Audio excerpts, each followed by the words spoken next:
You might have not been as chronically online as a child as I was. Specifically beauty YouTube, like back when they were called beauty gurus. YouTubers used to do something called tag videos. I'm talking 10-15 years ago. This used to be a really popular trend where they would answer questions and then tag other creators for them to answer the questions next. But it's just a trend that I haven't seen in years.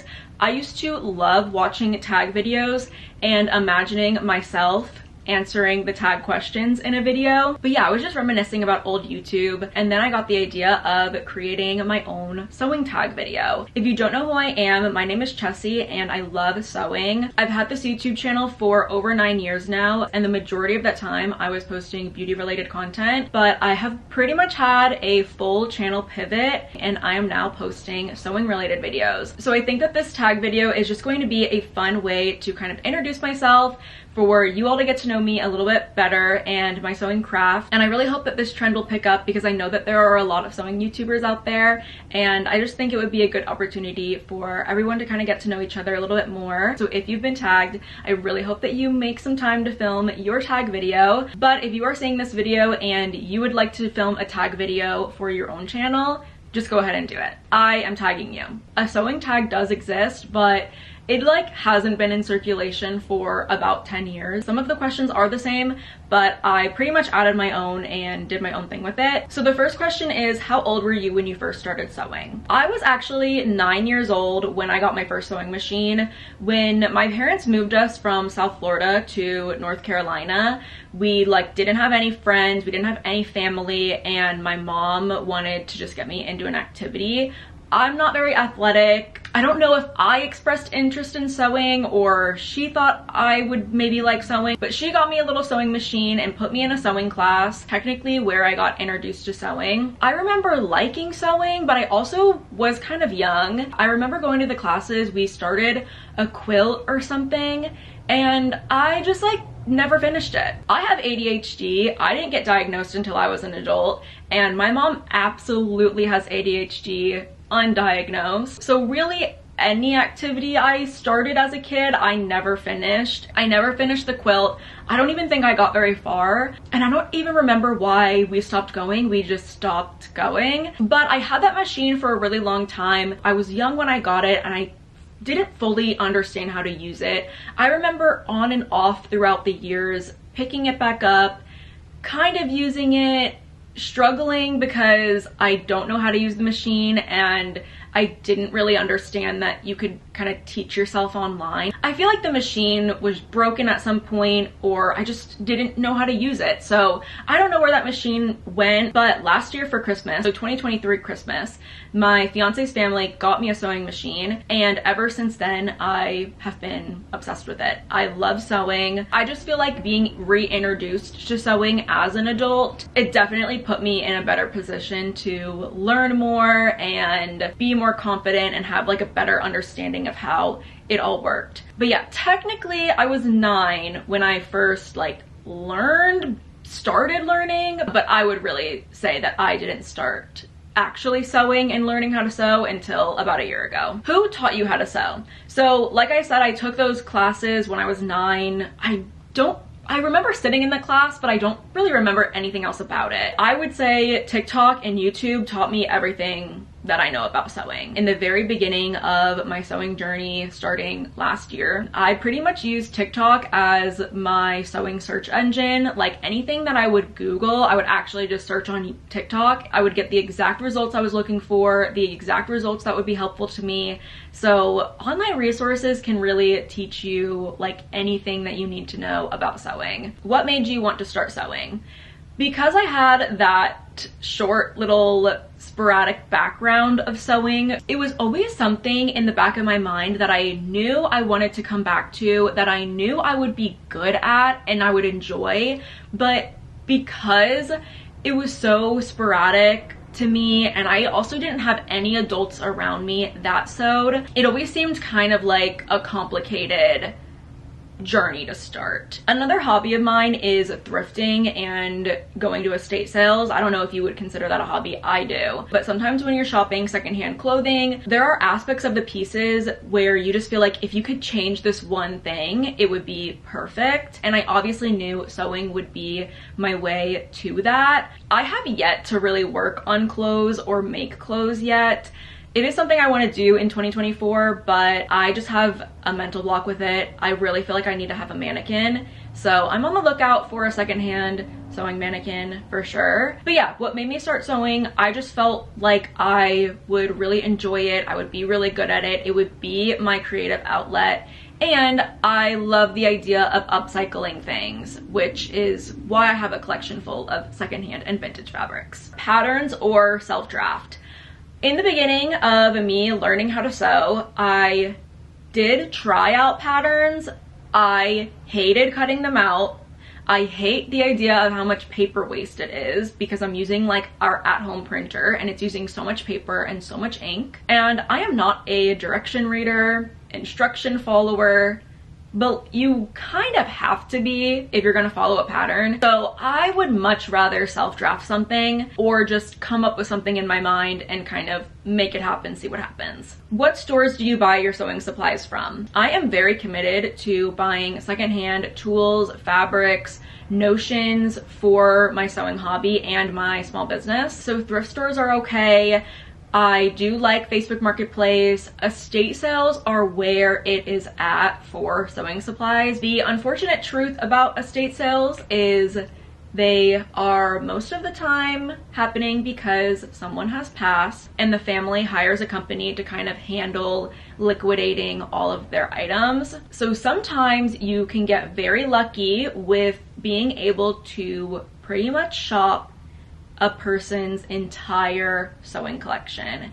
And that is how I get a lot of my secondhand tools and my fabrics. And I also just love the idea of pretty much inheriting somebody's collection that obviously loved the hobby very much, and I can kind of give new life to these items that would easily be forgotten. Sometimes though, it is hard to get things secondhand. Like, I totally understand. A lot of our grandmothers weren't using fusible interfacing. I will buy things that I'm kind of going through a lot of at Michael's. Sometimes I will buy something on Amazon. It's just very convenient. But again, most of the time my sewing tools are secondhand and all of my fabric is secondhand and vintage. Do you have a sewing supply that you collect? Definitely would say I collect vintage fabrics. I really love vintage fabric brands like Daisy Kingdom, Concord Fabrics, Cranston, Peter Pan. I just think vintage fabrics are so charming. They definitely should be celebrated and not forgotten. And I definitely think it brings uniqueness to my projects because most of the time the fabrics that I'm using, a lot of other people are not. So I like that it brings uniqueness to my projects, but also it's my way of upcycling. It's very sustainable, and yeah, I would say that I definitely collect vintage fabrics. What is your favorite item to sew? I love sewing patchwork tote bags. I love the process of pairing fabrics together. I swear when I find the right pairing of fabrics, my heart flutters. It's just something that I know when I've paired the right fabrics together, my heart will flutter. I will know that I've made some good choices, and then just seeing the project come to life. I also just think I have so many cute fabrics in my collection. Why would I just use one? Who are your favorite sewing YouTube channels? I have been trying really hard to discover new channels lately. I feel like the YouTube algorithm needs to work on itself because I keep being recommended the same like 3 channels over and over again, and I would love to find other channels that also use vintage fabrics like I do. So if you have a recommendation for a sewing content creator for me to check out, please leave a comment down below. Aside from the people that I'm going to be tagging for this tag video, I also really love Sydney. Sydney was the very first sewing creator that I discovered. I just love her personality. I love her sewing room. I want a sewing shed so bad. Whenever my fiance and I move and like buy a house somewhere, I have got to get my own sewing studio inside the house or my own sewing shed. Like, it has got to happen. And I also really love Carly B.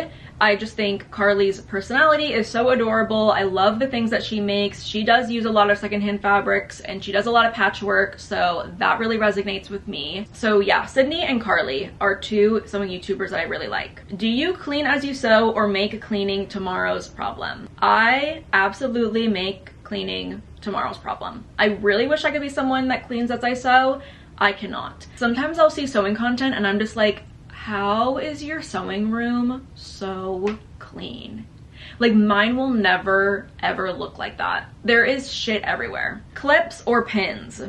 I used to be exclusively clips, like do not get a pin near me, but then I got some of those long pins and that was a game changer for me. I was using these like shorter pins that I got at an estate sale and they were fine, but they made me not like pins at all. And my parents for Christmas got me a gift card to Madame Sew, so I ordered a bunch of sewing supplies and I got some of those longer pins with like the little flower design at the top. And I really like those. And I've honestly been using them more than clips because a lot of the clips that I've been using are breaking. Like they break so easily. I think I might honestly be pins. What's one sewing habit you have that is controversial? I do not change out my needle as much as I should. And I also am not good about using specific needles for specific fabrics. If the needle is not breaking, I'm using it. Pick one. Endless bobbin thread, fabric always magically cut, or an unbreakable always sharp needle. This is very hard because all three of these options sound amazing. Running out of bobbin thread in the middle of a project makes me get up and leave. Like that is also a tomorrow's problem. I used to despise cutting. It actually would prevent me from making projects a lot, so that is something I would very much consider. An unbreakable always sharp needle though, and for my controversial sewing habit to be about needles, I don't know, because there is also not much worse than sewing and your needle breaks. I feel like I have gotten better at appreciating my time cutting fabrics. I feel like fabric being always cut will save me so much time. I feel like that's honestly the one I'm picking. What's one sewing tip you wish you could tell your beginner self? There is so much I wish I could tell my beginner self, but something that I used to do as a beginner sewer, and it just makes me cringe whenever I'm thinking about it, and I think about it really often, is I used to think I had way more issues with my bobbin than I did. And because I was a new sewist, I didn't have much supplies, I didn't have many bobbins to work with, so I would cut the thread from my bobbin, literally cut like a full bobbin's worth of thread, cut it and re-thread the bobbin just to have it still not work. I wish I could go back and tell my beginner self that it is not the bobbin's problem. It is most likely my top thread not being threaded through the machine right, and alongside that, I wish I could tell my beginner self to put the tension on 0, fully re-thread the machine, and then put my tension back. And I wish I could tell my beginner self that it is rarely a bobbin issue. Does sewing run in your family? It does not run in my family. I never grew up with any adults that sewed or knew how to sew, and I actually have a theory that sewing skips a generation. I feel like I meet so many people who sew because their grandmother sewed, or who don't sew because their mom sewed. Let me know if that checks out for you or anybody that you know, but I feel like sewing skips a generation, which is kind of an interesting concept because having sewing as a hobby or even a job is very all-consuming, and I almost wonder if like witnessing your mother sew and it kind of like consuming her space and consuming her life makes you not want to sew, but seeing your grandmother have a passion for sewing and all of like the sweet things that she makes people and makes you, if that makes somebody want to sew. It's an interesting concept that I have kind of noticed. Yeah, let me know if that checks out for you or anybody that you know. Last question, what is your next sewing project? Last night I had my first respun drop of the year where I released both of these patchwork tote bags and they both sold last night. So that just made me so excited. And I really think this year I'm going to put a lot of my effort into patchwork tote bags because you all love them. I love making them. They are one of my favorite things to sew. But my next sewing project will definitely be another patchwork tote bag, and I just can't wait to find those perfect fabric pairings. If you made it to the end of the video, thank you so much for watching and hanging out with me. I'm going to be tagging Tina from XM Beauty, Marta from Marta Creates, and KP from Cappy Kin's Craft Studio. I have newly started watching those three women and I have loved watching their sewing videos and their sewing journey, and all three of them have their own small businesses, so seeing their small business vlogs, all of those sorts of things, I've been really enjoying those three channels, and I am tagging you three to do your own sewing tag video. I will leave the questions in the description bar so you can screenshot them and read them off your phone. But I really hope that you guys make your own sewing tag video. I cannot wait to watch. And again, if you are watching this video and you want to make your own sewing tag video, I am tagging you. Or if you don't make videos, but you'd still like to answer these questions or some of the questions, leave your answers down below in the comments. I would love to read them. But that is it for me today. Definitely check out Tina, Marta, and KP. But thank you all so much for watching today's video. I really hope that you enjoyed. If you aren't already subscribed, definitely go ahead and do so, and hopefully I will see you next time.